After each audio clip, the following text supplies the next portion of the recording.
ಕೇಂದ್ರ ಹಣಕಾಸು ಸಚಿವೆ ನಿರ್ಮಲಾ ಸೀತಾರಾಮನ್ ಅವರನ್ನು ಕರೆಸಿ ಬಿಜೆಪಿ ರಾಜ್ಯಸಭಾ ಸದಸ್ಯರು ಪ್ರಚಾರ ಮಾಡಿದ್ರು ಅಂತಾನೆ ಹೇಳ್ಬೋದು. ನಿರ್ಮಲಾ ಸೀತಾರಾಮನ್ ಅವರು ಬಂದು ಬಿಜೆಪಿ ರಾಜ್ಯಸಭಾ ಸದಸ್ಯರಿಗೆ ಒಂದು ಒಳ್ಳೆ ಸ್ಕೋಪ್ ಕೊಟ್ಟು ಪ್ರಚಾರ ಕೊಟ್ಟು ಹೋದ್ರು ಅಂತಾನೆ ಹೇಳ್ಬೋದು. ಈಗ ಮೂಡುವಂತ ಪ್ರಶ್ನೆ ಏನು ಅಂತ ಹೇಳಿದ್ರೆ, ಈಗ ಧರ್ಮಸ್ಥಳ ಸಂಘದ ಒಂದು ಸಾಲಕ್ಕೆ ಬಡ್ಡಿ ದಂಧೆಗೆ ಮಹಿಳೆಯರು ಎಲ್ಲರೂ ಕೂಡ ಆತ್ಮಹತ್ಯೆ ಮಾಡ್ಕೊಳ್ತಿದ್ದಾರೆ. ಇನ್ನು ಮುಂದೆ ಕರ್ನಾಟಕದಲ್ಲಿ ಯಾವುದೇ ಒಂದು ಮಹಿಳೆಯರು ಆತ್ಮಹತ್ಯೆ ಮಾಡ್ಕೊಂಡ್ರು ನೇರ ಕಾರಣನೇ ನಿರ್ಮಲಾ ಸೀತಾರಾಮನ್ ಅವರು. ಅಂತೂ ನರೇಂದ್ರ ಮೋದಿಜಿ ಅವರು ತಮ್ಮ ರಾಜ್ಯಸಭಾ ಸದಸ್ಯರನ್ನು ಕೇಂದ್ರ ಹಣಕಾಸು ಸಚಿವೆಯನ್ನು ಕರೆಸಿ ಒಂದು ಇಮೇಜ್ ಕೊಟ್ರು, ಒಳ್ಳೆ ಸ್ಕೋಪ್ ಕೊಟ್ರು ಅಂತಾನೆ ಹೇಳ್ಬೋದು. ಯಾಕಂತ ಹೇಳಿದ್ರೆ, ಈ ಧರ್ಮಸ್ಥಳ ಸಂಘದ ಒಂದು ಸಾಲಕ್ಕಾಗಿ ಬಹಳಷ್ಟು ಮಹಿಳೆಯರು ಮೃತಪಡ್ತಾ ಇದ್ರು, ಆತ್ಮಹತ್ಯೆ ಮಾಡ್ಕೊಳ್ತಿದ್ರು. ಅದರ ಬಗ್ಗೆ ಎಲ್ಲಿಯೂ ಕೂಡ ಪ್ರಸ್ತಾಪ ಇಲ್ಲದೆ ಕೇವಲ ಒಂದು ಲಾಭಾಂಶ ನೀಡುತ್ತಿದ್ದೇವೆ ಅಂತ ಹೇಳಿ ಪ್ರಚಾರವನ್ನು ಪೇಪರ್ಗಳಲ್ಲಿ, ಟಿವಿಗಳಲ್ಲಿ ಕೊಟ್ಟರು ಈ ಧರ್ಮಸ್ಥಳ ಸಂಘದವರು ಹಾಗೂ ಈ ಬಿಜೆಪಿಯ ರಾಜ್ಯಸಭಾ ಸದಸ್ಯರು ಅಂತಾನೆ ಹೇಳ್ಬೋದು. ಈ ಬಿಜೆಪಿಯ ಹಣಕಾಸು ಸಚಿವೆ ಆಗಿರುವಂತಹ ನಿರ್ಮಲಾ ಸೀತಾರಾಮನ್ ಅವರು ಎಲ್ಲೂ ಕೂಡ ಪ್ರಸ್ತಾಪ ಮಾಡಿಲ್ಲ. ಎಷ್ಟು ಬಡ್ಡಿ ವಸೂಲಿ ಮಾಡುತ್ತೆ, ಏನು ಇಂಟ್ರೆಸ್ಟ್ ಇರುತ್ತೆ ಅನ್ನೋದು ಏನಿಲ್ಲ. ಕೇವಲ ಒಂದು ಬಿ-ಸಿಸ್ಟರ್ ಪಾರ್ಟ್ನರ್ಶಿಪ್ ಆಗಿದೆ ಅಂತ ಹೇಳಿದ್ರು. ಮತ್ತೆ ಇದರಿಂದಲೇ ಇನ್ನೂ ಒಂಥರ ಈ ಧರ್ಮಸ್ಥಳ ಸಂಘದಲ್ಲಿ ಇರುವಂತದ್ದು ಕಾರ್ಯಕರ್ತರಿಗೆ ಇನ್ನೂ ಹೋಗಿ ಜನರನ್ನು ಕಿರುಕುಳ ಕೊಡೋಕೆ ಒಂದು ಉತ್ತಮವಾಗಿ ಇವರೇ ಒಂದು ಪ್ರಚಾರ ನೀಡಿದಂತಾಗಿ ಆಯ್ತು ಅಂತಾನೆ ಹೇಳ್ಬೋದು. ಸರಿ ಆಯ್ತು, ಇದುವರೆಗೂ ಕೂಡ RBI ಲೈಸೆನ್ಸ್ ಬಗ್ಗೆಯೂ ಕೂಡ ಎಲ್ಲಿಯೂ ಕೂಡ ಅವರು ಮಾತಾಡಿಲ್ಲ. ಹಾಗೂ ಈ ರೀತಿಯ ಒಂದು ಇಂಟ್ರೆಸ್ಟ್ ಅನ್ನು ವಸೂಲಿ ಮಾಡೋದು ಕೂಡ, ಬಡ್ಡಿಯನ್ನು ವಸೂಲಿ ಮಾಡೋದು ಕೂಡ ಕಾನೂನು ಪ್ರಕಾರ ಅಪರಾಧ. ಇದ್ರ ಬಗ್ಗೆಯೂ ಕೂಡ ನಿರ್ಮಲಾ ಸೀತಾರಾಮನ್ ಅವರು ಎಲ್ಲೂ ಕೂಡ ಪ್ರಸ್ತಾಪ ಮಾಡಿಲ್ಲ. ಮಹಿಳೆಯರು ಚಿಕ್ಕಮಗಳೂರು ಜಿಲ್ಲೆಯಲ್ಲಿ, ಮಂಡ್ಯ ಜಿಲ್ಲೆಯಲ್ಲಿ ಮಹಿಳೆಯರು ಆತ್ಮಹತ್ಯೆ ಮಾಡ್ಕೊಂಡಿದ್ದಾರೆ. ಇದರ ಬಗ್ಗೆಯೂ ಕೂಡ ನಿರ್ಮಲಾ ಸೀತಾರಾಮನ್ ಅವರು ಮಾತಾಡೋದಿಲ್ಲ. ಕೇವಲ ತಮ್ಮ ರಾಜ್ಯಸಭಾ ಸದಸ್ಯರಿಗೆ ಒಂದು ಇಮೇಜ್ ಕೊಡೋಕೆ, ಒಂದು ಪ್ರಚಾರ ಮಾಡೋಕೆ ಬಂದಿದ್ರು ಅಂತ ಅನಿಸ್ತದೆ. ಈ ಬ್ರಿಡ್ಜ್ ಇನ್ನು ಮುಂದೆ ಯಾರಾದ್ರೂ ಕರ್ನಾಟಕದಲ್ಲಿ ಮಹಿಳೆಯರು ಮೃತಪಟ್ಟಿದ್ರೆ, ಯಾರು ಧರ್ಮಸ್ಥಳ ಸಂಘದ ಸ್ಥಳದಿಂದ ಮೃತಪಟ್ಟಿದ್ರೆ ನೇರವಾಗಿಯೇ ನಿರ್ಮಲಾ ಸೀತಾರಾಮನ್ ಅವರೇ ಕಾರಣ ಆಗ್ತಾರೆ ಮತ್ತು ಬ್ರಿಜೇಶ್ ಚೌಟಾ ಅವರೇ ಕಾರಣ ಆಗ್ತಾರೆ. ಇನ್ನು ಮುಂದೆ ಧರ್ಮಸ್ಥಳ ಸಂಘದ ಕಿರುಕುಳಕ್ಕೆ ಯಾವುದೇ ವ್ಯಕ್ತಿ ಕರ್ನಾಟಕದಲ್ಲಿ ಮೃತಪಟ್ಟಿದ್ರೆ, ಮಹಿಳೆಯರು ಮೃತಪಟ್ಟಿದ್ರೆ ಇದಕ್ಕೆ ನೇರ ಕಾರಣವೇ ನಿರ್ಮಲಾ ಸೀತಾರಾಮನ್ ಅವರು ಆಗ್ತಾರೆ. ಯಾಕಂತ ಹೇಳಿದ್ರೆ ಅಲ್ಲಿ ಸಂಘದಲ್ಲಿ ನೋಡ್ತಾ ಇರ್ಬೋದು ಯಾವ ರೀತಿ ಒಂದು ಕಿರುಕುಳ ಕೊಡ್ತಾರೆ ಅಂತ ಹೇಳಿ ಎಲ್ಲ ವಿಡಿಯೋಗಳಲ್ಲಿ ನಾವು ಗಮನಿಸಿದ್ದೀವಿ. ಮಂಡ್ಯ ಜಿಲ್ಲೆಯಲ್ಲಿ ಒಬ್ಬ ಮಹಾಲಕ್ಷ್ಮಿ ಅನ್ನೋ ಮಹಿಳೆ ಮೃತಪಡ್ತಾಳೆ. ಹೇಗಂತ ಹೇಳಿದ್ರೆ, ನಿನ್ನ ಹೆಂಡತಿಯ ತಲೆ ಹಿಡಿದಾದ್ರೂ ಧರ್ಮಸ್ಥಳ ಸಂಘದ ಸಾಲ ಕೊಟ್ಟು ಅಂತ ಹೇಳಿದಕ್ಕೆ ಅದನ್ನು ಫೋನ್ ನಲ್ಲಿ ಕೇಳಿಸ್ಕೊಂಡಂತಹ ಮಹಿಳೆ ಮೃತಪಡ್ತಾಳೆ ಅಂತಾನೆ ಹೇಳ್ಬೋದು ಮಹಾಲಕ್ಷ್ಮಿ ಅನ್ನೋರು. ಹಾಗೂ ಮತ್ತೆ ಈಗ ಒಂದು ಗರ್ಭಿಣಿಯಾಗಿರ್ತಾಳೆ ಚಿಕ್ಕಮಗಳೂರು ಜಿಲ್ಲೆಯಲ್ಲಿ, ಆಕೆಗೂ ಕೂಡ ಒಂದು ಕಿರುಕುಳ ಕೊಟ್ಟಿದ್ದರಿಂದ ಚಿಕ್ಕಮಗಳೂರು ಜಿಲ್ಲೆಯಲ್ಲಿಯೂ ಕೂಡ ಒಂದು ಮಹಿಳೆ ಮೃತಪಡ್ತಾರೆ ಅಂತ ಹೇಳ್ಬೋದು. ಇಷ್ಟೊಂದು ಧರ್ಮಸ್ಥಳ ಸಂಘದ ಸಾಲಕ್ಕಾಗಿ ಬಹಳಷ್ಟು ಮಹಿಳೆಯರು ಮೃತಪಡ್ತಿದ್ದಾರೆ. ಇದರ ಬಗ್ಗೆ ಎಲ್ಲಿಯೂ ಕೂಡ ಪ್ರಸ್ತಾಪ ಪಡಿಸೋದಿಲ್ಲ ಹಾಗೂ ಇದರ ಬಗ್ಗೆ ಪರಿಹಾರಕ್ಕಾಗಿ ಎಲ್ಲಿಯೂ ಕೂಡ ಒಂದು ಮಾತನ್ನು ಕೂಡ, ಧ್ವನಿಯನ್ನು ಕೂಡ ಎತ್ತೋದಿಲ್ಲ. ನಿರ್ಮಲಾ ಸೀತಾರಾಮನ್ ಅವರು ತಮ್ಮ ರಾಜ್ಯಸಭಾ ಸದಸ್ಯರಿಗೆ ಪ್ರಚಾರ ಕೊಡೋಕೆ ಅಂತಾನೆ ಬಂದ್ರು. ಇದರಿಂದಲೇ ಅವರು ಮತ್ತೆ ಹೋಗಿ ಜನರ ಬಳಿ ಹೋಗಿ ಮತ್ತೆ ಕಿರುಕುಳ ನೀಡಲು ಪ್ರಾರಂಭಿಸುತ್ತಾರೆ ಅಂತಾನೆ ಹೇಳ್ಬೋದು. ನಿರ್ಮಲಾ ಸೀತಾರಾಮನ್ ಅವ್ರನ್ನ ಕರೆಸಿ ಒಂದು ದೊಡ್ಡ ಪ್ರಚಾರನೇ ಮಾಡಿದ್ರು. ಈ ಧರ್ಮಸ್ಥಳ ಸಂಘದ ಒಂದು ವೀರೇಂದ್ರ ಹೆಗಡೆ ಅವರ ಒಂದು ಪಟಾಳಂ ಅಂತಾನೆ ಹೇಳ್ಬೋದು. ದೇವಸ್ಥಾನಕ್ಕೆ ಕರೆಸಿ ಒಂದು ಪ್ರಸಾದವನ್ನು ಕೊಟ್ಟು ಫೋಟೋವನ್ನು ತೆಗೆಸಿಕೊಂಡು ಎಲ್ಲಾ ಸೋಷಿಯಲ್ ಮೀಡಿಯಾಗಳಲ್ಲಿ ಹಾಕಿ, ಪೇಪರ್ಗಳಲ್ಲಿ ಹಾಕಿ, ನ್ಯೂಸ್ ಪೇಪರ್ಗಳಲ್ಲಿ ಹಾಕಿ ಇದೇ ರೀತಿಯ ಒಂದು ಪ್ರಚಾರವನ್ನು ಮತ್ತೊಮ್ಮೆ ಮಾಡಿದ್ರು. ಜನರನ್ನು ಮರಳು ಮಾಡುವ ತಂತ್ರ ಅಂತಾನೆ ಹೇಳ್ಬೋದು. ಮತ್ತೊಮ್ಮೆ ಈಗ ಮೂಡುವಂತ ಒಂದು ಪ್ರಶ್ನೆ ಏನಂತ ಹೇಳಿದ್ರೆ, ಈ ಧರ್ಮಸ್ಥಳ ಸಂಘದ ಸಾಲಕ್ಕೆ, ಬಡ್ಡಿ ದಂಧೆಗೆ ಚಿಕ್ಕಮಗಳೂರು ಜಿಲ್ಲೆಯಲ್ಲಾಗಿರ್ಬೋದು, ಮಂಡ್ಯ ಜಿಲ್ಲೆಯಲ್ಲಾಗಿರ್ಬೋದು ಮಹಿಳೆಯರು ಮೃತಪಟ್ಟಿದ್ದಾರೆ. ಇದರ ಬಗ್ಗೆ ಎಲ್ಲಿಯೂ ಕೂಡ ನಿರ್ಮಲಾ ಸೀತಾರಾಮನ್ ಅವರು, ಕೇಂದ್ರ ಹಣಕಾಸು ಸಚಿವರು ಪ್ರಸ್ತಾಪಿಸಿಲ್ಲ. ಕೇವಲ ಒಂದು ಲಾಭಾಂಶವನ್ನು ನೀಡಿ ತಮ್ಮ ಬಿಜೆಪಿ ರಾಜ್ಯಸಭಾ ಸದಸ್ಯರನ್ನು ಹೊಗಳಿ ಅಟ್ಟಕ್ಕೆ ಏರಿಸಿ ಅವರನ್ನು ಮತ್ತೆ ದೇವರನ್ನಾಗಿ ಮಾಡಿ ಹೋದ್ರು. ನಿರ್ಮಲಾ ಸೀತಾರಾಮನ್ ಅವರು ಯಾವ ರೀತಿ ಎಲ್ಲ ರಾಜಕಾರಣಿಗಳು ಮಾಡ್ತಾರೋ ಅದೇ ಕಥೆಯನ್ನು ಕೂಡ ನಿರ್ಮಲಾ ಸೀತಾರಾಮನ್ ಅವರು ಮಾಡಿ ಹೋದ್ರು ಅಂತಾನೆ ಹೇಳ್ಬೋದು. ಈಗ ಎಲ್ಲಾದರೂ ಈ ಕರ್ನಾಟಕದಲ್ಲಿ ಯಾವ್ದಾದ್ರು ಒಂದು ಮಹಿಳೆಯರು ಆಗಿರ್ಬೋದು, ಯಾರು ಒಬ್ಬರು ಮೃತಪಟ್ಟಿದ್ರು, ಧರ್ಮಸ್ಥಳ ಸಂಘದ ಸಾಲಕ್ಕೆ, ಕಿರುಕುಳಕ್ಕೆ ಮೃತಪಟ್ಟಿದ್ರೆ ನೇರವಾದ ಕಾರಣ ನಿರ್ಮಲಾ ಸೀತಾರಾಮನ್ ಅವರೇ ಆಗ್ತಾರೆ. ಮತ್ತು ದಕ್ಷಿಣ ಕನ್ನಡದ ಬಿಜೆಪಿ ಸಂಸದ ಬ್ರಿಜೇಶ್ ಚೌಟಾ ಅವರೇ ಆಗಿರ್ತಾರೆ. ಯಾಕಂತ ಹೇಳಿದ್ರೆ ಇವರು ಕೂಡ ಯಾವಾಗ್ಲೂ ಒಬ್ಬ ಮಹಿಳೆ ಮೃತಪಟ್ರೆ ಅದಕ್ಕೆ ಧ್ವನಿ ಎತ್ತೋದು ಸೌಜನ್ಯ ಹೋರಾಟಗಾರರು ಬಿಟ್ರೆ ಇವ್ರು ಯಾರು ಕೂಡ ಧ್ವನಿ ಎತ್ತೋದಿಲ್ಲ. ಕಷ್ಟ ಅಂದಾಗ ಇವ್ರು ಯಾರು ಕೂಡ ಬರೋದಿಲ್ಲ. ಒಂದು ಮನೆಯಲ್ಲಿ ಹೆಣ ಬಿದ್ರು ಕೂಡ ಯಾರು ಕೂಡ ಇವರು ಧ್ವನಿ ಎತ್ತೋದಿಲ್ಲ. ಇವರ ಪಾಡಿಗೆ ಇವರು ಇರ್ತಾರೆ. ಆದ್ರೆ ಆ ಸಮಯದಲ್ಲಿ ಅವರಿಗೆ ಸಹಾಯಕ್ಕೆ ಹೋಗೋದೇ ಈ ಸೌಜನ್ಯ ಹೋರಾಟಗಾರರು ಅಂತಾನೆ ಹೇಳ್ಬೋದು. ಮಹೇಶ್ ಶೆಟ್ಟಿ ತಿಮರೋಡಿ ಅವರ ಒಂದು ತಂಡ ಇದೆ.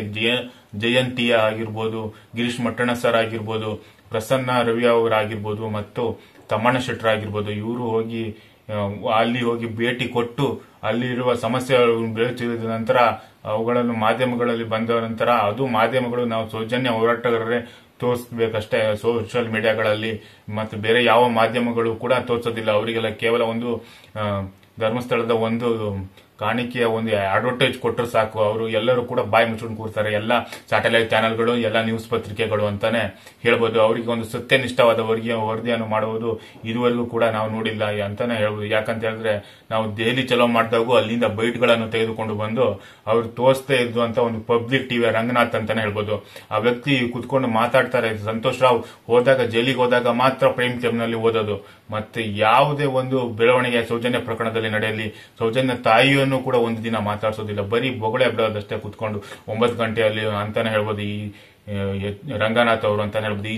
ಈ TV9 ಅವರು ಅಷ್ಟೇ. ಮೊದಲು ಈ ಚಾನಲ್ ಬಗ್ಗೆ ಒಂದು ಉತ್ತಮವಾದ ಗೌರವ ಇತ್ತು, ಸೌಜನ್ಯ ಪ್ರಕರಣ ಬಗ್ಗೆ ಧ್ವನಿ ಇತ್ತು. ಆದ್ರೂ ಕೂಡ ಈಗಿನ ದಿನಗಳಲ್ಲಿ ಅವರು ಕೂಡ ಸೋಲ್ಡ್ ಔಟ್ ಆಗಿದ್ದಾರೆ. ಈಗ ಒಂದು ಪ್ರಶಸ್ತಿಗಳನ್ನು ಕೊಟ್ಕೊಂಡು ಕೂತ್ಕೊಂಡಿದ್ದಾರೆ.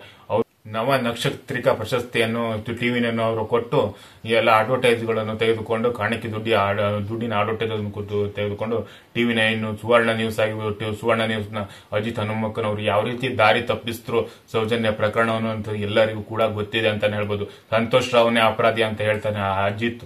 ಮತ್ತೆ ಆತ ಒಂದು ಮಾತಾಡೋದು ನೋಡಿದ್ರೆ ಬಿಟ್ರೆ ಏನು ಬಾರಿ ಹಿಂದೂಗಳ ಬಗ್ಗೆ ಒಂದು ಗೌರವ ಇರುವುದಂತ ರೀತಿ ಮಾತಾಡ್ತಾನೆ.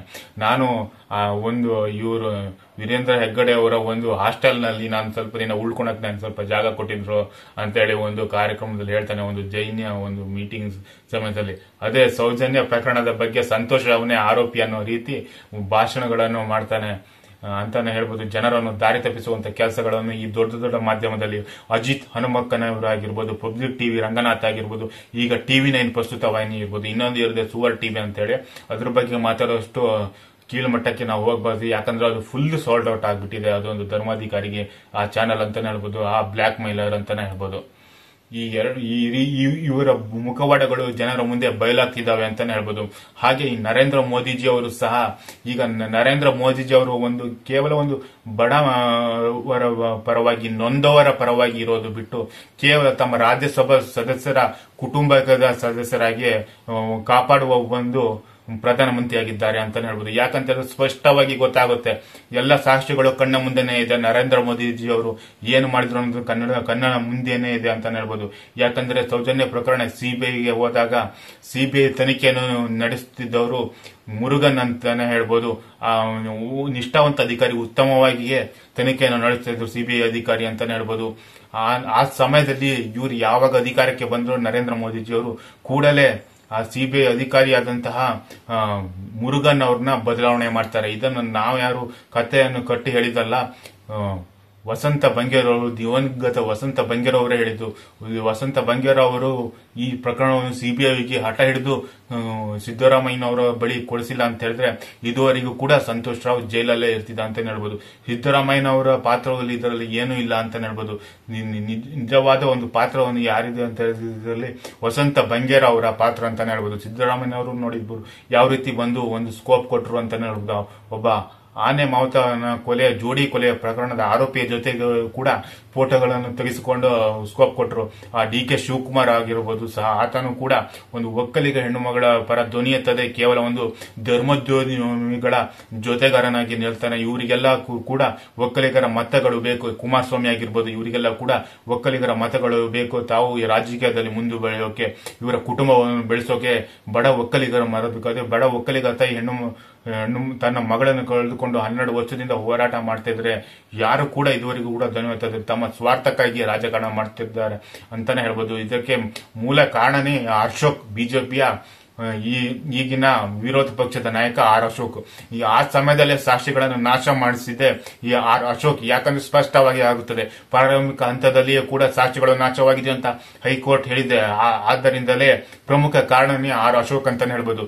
ಅಶೋಕ್ಗೆ ಸೂಚನೆ ನೀಡಿದ್ದೆ ಈ ವೀರೇಂದ್ರ ಹೆಗ್ಗಡೆ ಅಂತಾನೆ ಹೇಳ್ಬೋದು. ನೀವೇ ತನಿಖೆ ಮಾಡಿ ಅಂತ ನಾನು ನೇರವಾಗಿ ಗೃಹ ಸಚಿವರಿಗೆ ಹೇಳಿದೆ ಅಂತ ಹೇಳಿದಾಗ ಈ ಗೃಹ ಸಚಿವ ಅಶೋಕ್ ಏನ್ ಮಾಡಿದ್ದು, ವೆಜಿನಲ್ ಸಾಬ್ನ ಒಂದು ವಾರದ ನಂತರ ಕೊಳೆಸಿ ಹಳೆ ಹಿಡಿಸಿದ್ದ ಪ್ರಕರಣ ಅನ್ನೋ ಒಂದು ಪ್ರಶ್ನೆ ಕೂಡ ಮೂಡ್ತದೆ ಅಂತಾನೆ ಹೇಳ್ಬೋದು. ನರೇಂದ್ರ ಮೋದಿಜಿ ಅವರು ಸಹ ಇದುವರೆಗೂ ಕೂಡ ಅಲ್ಲಿ ಯಾವಾಗ ಮುರುಗನ್ ಬದಲಾವಣೆ ಮಾಡಿ ಸೌಜನ್ಯ ಪ್ರಕರಣ ಹಳ್ಳ ಹಿಡಿಯೋಕೆ ಪ್ರಾರಂಭವಾಗುತ್ತೋ ಆ ಸಮಯದಲ್ಲೇ ಬಂದು ಇಲ್ಲಿ ಧರ್ಮಸ್ಥಳದಲ್ಲಿ ಅವರ ಕುಟುಂಬದ ಜೊತೆ ಫೋಟೋವನ್ನು ನರೇಂದ್ರ ಮೋದಿಜಿ ಅವರು ತೆಗೆದುಕೊಳ್ತಾರೆ ನರೇಂದ್ರ ಮೋದಿಜಿ ಅವರು. ಇದರಿಂದ ಸ್ಪಷ್ಟವಾಗಿ ಅರ್ಥವಾಗುತ್ತದೆ ಈ ನರೇಂದ್ರ ಮೋದಿಜಿ ಅವರು ಯಾವ ನೊಂದ ಹೆಣ್ಣು ಮಕ್ಕಳ ಪರವಾಗಿ ಇಲ್ಲ, ಕೇವಲ ಒಂದು ದೊಡ್ಡ ಮನುಷ್ಯರ ಪರವಾಗಿಯೇ ಇದ್ದಾರೆ ಎಂಬ ಒಂದು ಪ್ರಶ್ನೆ ಮೂಡುತ್ತದೆ. ಹಾಗೂ ಅದು ಸ್ಪಷ್ಟವಾಗಿಯೇ ಗೊತ್ತಾಗ್ತದೆ ಜನರ ಮನಸ್ಸಿನಲ್ಲಿಯೂ ಕೂಡ, ಎಲ್ಲರಿಗೂ ಕೂಡ ಸ್ಪಷ್ಟವಾಗಿಯೇ ಗೊತ್ತಾಗುತ್ತದೆ.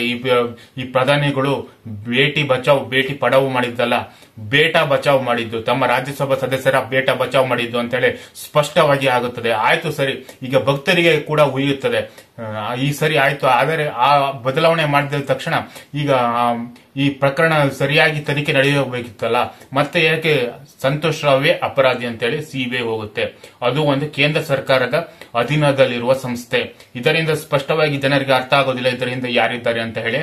ಹಾಗೆ ರಾಜ್ಯ ಸರ್ಕಾರದ SPP ಕೂಡ ಒಂದು ಮರುತನಿಖೆ ಮಾಡದೆ, ಅವರು ಎಷ್ಟು ಸಾವಿರಾರು ಜನ ಸೇರ್ತಾ ಇದ್ರು ಹೋರಾಟದಲ್ಲಿ 8 ತಿಂಗಳ ಹಿಂದೆ, ಆದರೂ ಕೂಡ ಇದುವರೆಗೂ ಕೂಡ ಮರುತನಿಖೆ ಮಾಡದೆ ಇದು ಮುಗಿದೋದ ಅಧ್ಯಾಯ ಅಂತ ಹೇಳಿ ಕಾಂಗ್ರೆಸ್ನ ಗೃಹ ಸಚಿವರು ಹೇಳ್ತಾರೆ. ಮುಖ್ಯಮಂತ್ರಿಗಳು ಹೋಗಿ ಅಲ್ಲಿ ಹೋಗಿ ಸ್ಕೋಪ್ ಕೊಟ್ಟು ಬರ್ತಾರೆ ಅಂತ ಹೇಳಿದ್ರೆ, ನೀವು 3 ಪಕ್ಷದವರು BJP ಆಗಿರ್ಬೋದು, ಕಾಂಗ್ರೆಸ್ ಆಗಿರ್ಬೋದು, JDS ಆಗಿರ್ಬೋದು, ನೀವೊಂದು ಕುಟುಂಬದ ರಕ್ಷಕರಾಗಿದ್ದಾರೆ ಹೊರತು ನೀವು ನೊಂದ ಹೆಣ್ಣು ಮಕ್ಕಳ ಪರವಾಗಿ ಅಥವಾ ದೌರ್ಜನ್ಯಕ್ಕೆ ಒಳಗಾದ ಹೆಣ್ಣು ಮಕ್ಕಳ ಪರವಾಗಿ ನೀವು ಮುಖ್ಯಮಂತ್ರಿಯೂ ಇಲ್ಲ, ಪ್ರಧಾನಮಂತ್ರಿಯೂ ಇಲ್ಲ, ವಿರೋಧ ಪಕ್ಷದ ನಾಯಕನೂ ಇಲ್ಲ, JDSನ ಕುಮಾರಸ್ವಾಮಿಯೂ ಇಲ್ಲ ಅಂತಾನೆ ಹೇಳ್ಬೋದು.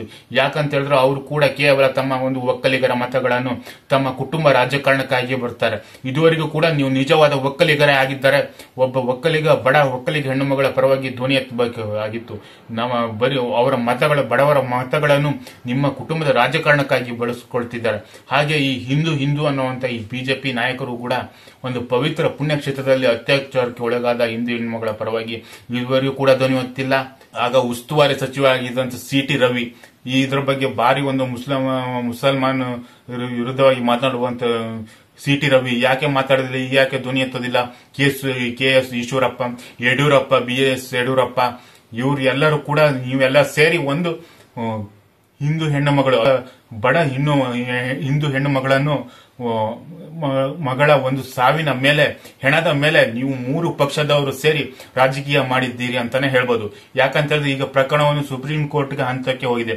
ಒಂದು ಸಾಧಾರಣ ಒಂದು ಹಳ್ಳಿಯಲ್ಲಿ, ಒಂದು ಪವಿತ್ರ ಕ್ಷೇತ್ರದಲ್ಲಿ ಇದುವರೆಗೂ ಕೂಡ ನಿಮ್ಮ 3 ಪಕ್ಷದ ನಾಯಕರಿಂದ ಒಂದು ನ್ಯಾಯ ಕೊಡಿಸೋಕೆ ಆಗದಿಲ್ಲ. ನಿಮ್ಮ ಸ್ವಾರ್ಥಕ್ಕಾಗಿ, ಕುರ್ಚಿಯ ಆಸೆಗಾಗಿ ಒಬ್ಬ ಕನ್ನಡ ಶಾಲೆಯ ಒಬ್ಬ ಅಮಾಯಕ ಮೇಷ್ಟ್ರು ಮಗನಿಗೆ ಆ ರೀತಿ ಚಿತ್ರಹಿಂಸೆ ಕೊಡ್ತಾ ಇದ್ರು ನೀವು ನೋಡ್ಕೊಂಡು ಕೂತ್ಕೊಂಡು ನೀವು ಮಜಾ ತಗೊಂಡ್ರಿ ಬಿಟ್ರೆ, ನಿಮ್ಮ ಕುರ್ಚಿಗಳನ್ನು ಉಳಿಸ್ಕೊಂಡ್ರಿ ಬಿಟ್ರೆ, ಒಬ್ಬರಾರು ಧ್ವನಿ ಎತ್ತಿದ್ರ ಸ್ಯಾಟಲೈಟ್ ಮಾಧ್ಯಮಗಳಾಗಿರ್ಬೋದು ಹಾಗೂ ರಾಜಕಾರಣಿಗಳಾಗಿರ್ಬೋದು, ತಮ್ಮ ಬೇಳೆಯನ್ನು ಬೇಯಿಸಿಕೊಳ್ಳೋಕೆ ನೀವು ಎಲ್ಲರೂ ಕೂಡ ಮೌನವಾಗಿದ್ರಿ ಅಂತಾನೆ ಹೇಳ್ಬೋದು. ಇದರಿಂದ ಜನರಿಗೆ ಸ್ಪಷ್ಟವಾಗುತ್ತದೆ ಈ 3 ಪಕ್ಷಗಳು ಒಬ್ಬರು ಬಡ ಹೆಣ್ಣು ಮಗಳ ಮೇಲೆ ಅತ್ಯಾಚಾರಕ್ಕೆ ಒಳಗಾದಾಗ ಯಾರು ಕೂಡ ಧ್ವನಿ ಎತ್ತೋದಿಲ್ಲ ಅಂತಾನೆ ಹೇಳ್ಬೋದು. ಅದೇ ಕೂಲಿ ಕಾರ್ಮಿಕರಾದ್ರೆ ಅವರಿಗೆ ಜೀವಾವಧಿ ಶಿಕ್ಷೆ ಆಗುತ್ತೆ ಅಂತಾನೆ ಹೇಳ್ಬೋದು. ಅದೇ ದಕ್ಷಿಣ ಕನ್ನಡದಲ್ಲಿಯೇ ಜೀವಾವಧಿ ಶಿಕ್ಷೆ ಆಗುತ್ತೆ, ಅವರು ಕೂಲಿ ಕಾರ್ಮಿಕರಲ್ಲ.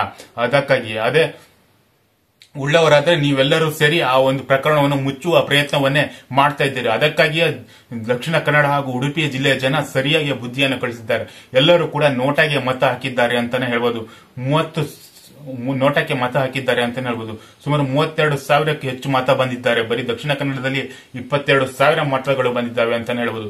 ಇನ್ನೂ ನೀವು ಆ ಧರ್ಮೋದ್ಯಮಿಗಳ ಕಾಲನ್ನು ಹಿಡಿತಾ ಇದ್ರೆ ನೀವು ಮತ್ತಷ್ಟು ಮತಗಳನ್ನು ಕಳ್ಕೊಳ್ತಿದ್ದೀರಾ. ಮುಂದಿನ ದಿನಗಳಲ್ಲಿ ಜನರಿಗೆ ಸತ್ಯ ಅರಿವಾಗ್ತದೆ ಅಂತಾನೆ ಹೇಳ್ಬೋದು.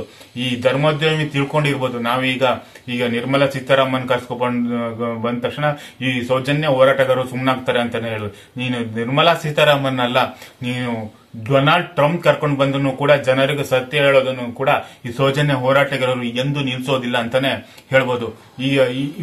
ಇಷ್ಟೊಂದು ಅನ್ಯಾಯ ನಡೆಯೋಕೆ ಮೂಲ ಕಾರಣನೇ ಈ ಧರ್ಮೋದ್ಯಮಿಯ ತಮ್ಮ ಅಂತಾನೆ ಹೇಳ್ಬೋದು. ನೀವು ನಿಮ್ಮ ಕುಟುಂಬದಲ್ಲಿ ಮಾಡಿರುವಂತಹ ಈ ಒಂದು ಅನಾಚಾರದಿಂದ, ಅತ್ಯಾಚಾರದಿಂದ ಇಡೀ ಹಿಂದೂ ಸಮಾಜದಲ್ಲಿ, ಇಡೀ ಹಿಂದೂ ದೇವರ ಮೇಲೆಯೇ ಒಂದು ತಪ್ಪು ಭಾವನೆ ಬರುವ ರೀತಿ ಮಾಡಿದ್ದಕ್ಕೆ ಮೂಲ ಕಾರಣನೇ ನಿಮ್ಮ ತಮ್ಮ ಹಾಗೂ ನಿಮ್ಮ ತಮ್ಮನ ಮಗ.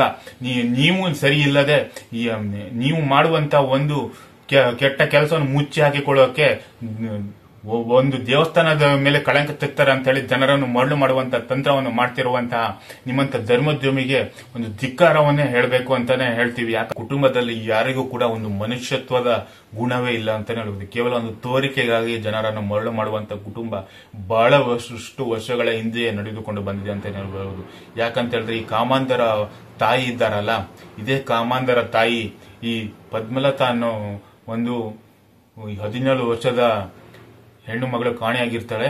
ಅವ್ರ ತಂದೆ ಹೋಗಿ ಈ ಕಾಮಾಂಧರ ತಾಯಿ ಬಳಿ ಕೇಳ್ಕೊಳ್ತಾರೆ, ನನ್ನ ಮಗಳು ಕಾಣೆಯಾಗಿದ್ದಾಳೆ, ಹುಡುಕಿ ಕೊಡಿ ಸ್ವಾಮಿ ಅಂತ ಕೇಳ್ತಾರೆ. ಆದ್ರೆ ಈ ಹೆಂಗಸ ಹೇಳ್ತಾಳೆ, ಈ ಕಾಮಾಂಧರ ತಾಯಿ ಹೇಳ್ತಾರೆ, ಹೋಗು ಎಲ್ಲಿ ಬೇಕಾದ್ರೂ ಹುಡುಕು, ನಮ್ಮ ಹತ್ರ ಏನು ಕೇಳ್ಬೇಡ, ಹೋಗಿ ಇದನ್ನ ಕೇರಳದಲ್ಲಿ ಬೇಕಾದ್ರೂ ಹುಡುಕು, ಪೊಲೀಸ್ ಸ್ಟೇಷನ್ಗಳಲ್ಲೆಲ್ಲ ಹೋಗ್ಬೇಡ ಅಂತ ಹೇಳಿ ಹೆದರಿಸಿ ಕಳಿಸ್ತಾಳೆ ಇದೇ ಕಾಮಾಂಧರ ತಾಯಿ. ಹಾಗೆ ಹೇಳಿದ ಒಂದು ಸ್ವಲ್ಪ ದಿನಕ್ಕೆ 17 ವರ್ಷದ ಆ ಪದ್ಮಲತಾ ಒಂದು ನದಿಯ ಪಕ್ಕದಲ್ಲಿ ಹೆಣವಾಗಿ ಬೀಳ್ತಾನೆ ಅಂತಾನೆ ಹೇಳ್ಬೋದು. ಇದನ್ನು ಅತ್ಯಾಚಾರ ಮಾಡಿದ್ದು ಇದೇ ಕಾಮಾಂಧರ ತಮ್ಮ, ಈ ಕಾಮಾಂಧರ ತಾಯಿಯ ಮಗ ಅಂತಾನೆ ಹೇಳ್ಬೋದು. ಹೀಗೆ ಹೇಳಿದಂತಹ ಕಾಮಾಂಧರ ತಾಯಿ ಕೊನೆಯ ದಿನಗಳಲ್ಲಿ ಒಂದು ನೀರು ಸಹ ಸಿಗದೆ ರಸ್ತೆ ಮಧ್ಯೆ ಆಕ್ಸಿಡೆಂಟ್ ಆಗಿ ಸಾಯ್ತಾರೆ ಅಂತಾನೆ ಹೇಳ್ಬೋದು. ಇದೇ ಒಂದು ದೇವರು ಕೊಡುವಂತಹ ಶಿಕ್ಷೆ ಅಂತಾನೆ ಹೇಳ್ಬೋದು. ಈ ಟೈಮ್ ಚೆನ್ನಾಗಿದ್ದಾಗ ಏನ್ ಬೇಕಾದ್ರೂ ಮಾತಾಡ್ಬೋದು, ಆದ್ರೆ ಅದರ ಪಾಪದ ಕೂಡ ತುಂಬಿದಾಗ ಯಾವ ರೀತಿ ಒಂದು ದುರಂತ ಅಂತ್ಯ ಕಾಣುತ್ತೆ ಅನ್ನೋಕೆ ಇದೇ ಒಂದು ಕುಟುಂಬವೇ ಸಾಕ್ಷಿ ಅಂತಾನೆ ಹೇಳ್ಬೋದು. ಈ ಕಾಮಾಂಧನು ಅಷ್ಟೇ ಕೂಡ ಇವನು ಪಟ್ಟಕ್ಕೇರುವ ಮುಂಚೆಯೂ ಕೂಡ ಗುಡಿಸಲಿಗೆ ಬೆಂಕಿ ಇಟ್ಟಿದ್ದ ಅಂತಾನೆ ಹೇಳ್ಬೋದು. ಇವರ ವಿರುದ್ಧ ಮಾತನಾಡುವಂತ ಒಂದು ಅಂಗಡಿಗೆ ಹೋಗಿ ಬೆಂಕಿಯನ್ನು ಇಟ್ಟಿದ್ದ. ನಂತರ ಈತನನ್ನು ಪಟ್ಟಕ್ಕೆ ಏರಿ ದೇವರನ್ನು ಮಾಡಿ ಎಲ್ಲ ರಾಜಕಾರಣಿಗಳು ಕೂಡ ಹೋಗಿ ಅವನ ಪಾದದ ಧೂಳನ್ನು ನೆಕ್ಕಿ ಆ ಮುದುಕನಿಗೆ ಸ್ಕೋಪ್ಗಳನ್ನು ಇದುವರೆಗೂ ಕೂಡ ಈ ಆಧುನಿಕ ಯುಗದಲ್ಲಿಯೂ ಕೂಡ ಕೊಡ್ತಾ ಇದ್ದಾರೆ ಅಂತಾನೆ ಹೇಳ್ಬೋದು. ಈ ದುಷ್ಟ ವ್ಯಕ್ತಿಗಳ ಒಂದು ಸಂಹಾರಕ್ಕಾಗಿಯೇ ಆ ಸೌಜನ್ಯ ಅಲ್ಲಿ ಜನ್ಮ ತಾಳಿ ಇವರ ಮುಖವನ್ನು ಬಯಲು ಮಾಡ್ತಿದ್ದಾಳೆ ಅಂತಾನೆ ಹೇಳ್ಬೋದು. ನೋಡ ಹೆಂಗಿದ್ದಾನೆ ಗಬ್ಬರ್ ಸಿಂಗ್, ಹೆಂಗಿ ಗುರು ಉಳಿದಂಗ ನೋಡ ಹೆಂಗ್ ನೋಡ್ತಾವನೆ. ಇನ್ ಸ್ವಲ್ಪ ದೊಡ್ಡನಾಗ್ಲಿ ಊರ್ನೇ ಆಟ ಆಡಿಸ್ತಾನೆ ಇವನು. ನೋಡಕ್ ಸಾಮಾನ್ಯ ಅಲ್ಲಪ್ಪ ಇವನು. ಬೆಳೆಸ್ತಾ ಇದೀವಿ ಉಳಿನ ಬೆಳೆಸ್ತಾ ಇದೀವಿ, ನೋಡಲ್ಲಿ ಬೆಳೆಸ್ತಾ ಇದೀವಿ, ಇವಾಗಿನಿಂದ ಬೆಳೆಸ್ತಾ ಇದೀವಿ. ಮುಂದೆ ಆಯ್ತು ನಿಮ್ಗೆಲ್ಲ ಮಾರಿ ಹಬ್ಬ.